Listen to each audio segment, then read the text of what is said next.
CPTV Sports is in the great town of New London. What a better place to be than right by the water. Today we're going to show you some of the sights and sounds of the pier and show you around this great maritime town. We were recently given an all-access pass aboard the Race Point Ferry. Built back in 1985, the Race Point is a main artery to New York's Fisher's Island. The island is a very popular getaway, 4 miles off the Connecticut coast. But for many folks, Fisher's Island is where home or work is. The ferry is the only transportation option.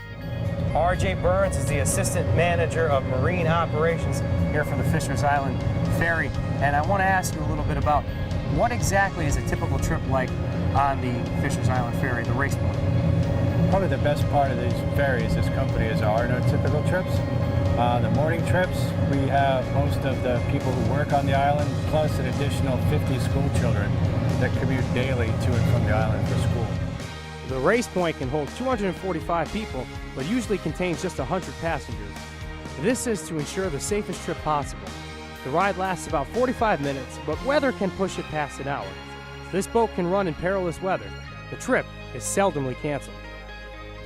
This is the only large boat, including the Montauk, which is next door, that is part of the ferry company. There are smaller commuter boats, but everything comes and goes to the island on these boats. As an example, we had a person this last winter shipped several tractor trailers with full-grown oak trees on each tractor trailer to plant in their front yard, down to medicine and pizza ordered out. How did the carriage of that treat the crew? Very well. Fit right on. We've had as many as 2 tractor trailers on here with cars. Since the ferry is the only way to the island, it must be suited to hold all kinds of cargo. Carriage may range from the luxurious items of the wealthy to transportation of emergency personnel.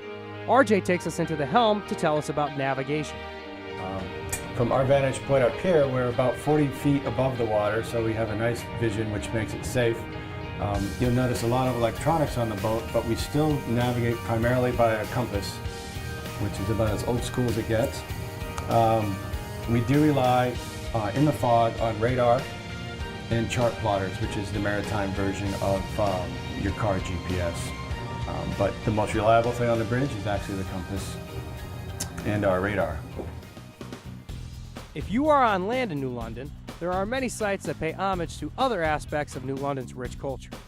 The Whale Tail Fountain is a striking waterfront feature erected as an ode to the past. Artists from all over have been commissioned for the wall-to-wall New London Mural Walk, an artistic attraction for the ages. And you cannot walk around the city without being reminded of one of America's greatest playwrights, Eugene O'Neill, a Nobel laureate who penned such famous work as Anna Christie and Wilderness. He spent his summers in New London and lived from 1888 to 1953. Conventional modes of transportation, like the bus, can take you anywhere you'd like in or around the city. You can take the train in from New York, or take the Northeast Regional up to Boston via the Amtrak rail. The waterfront district of New London is a true American landscape. You can't go wrong wherever you decide to go.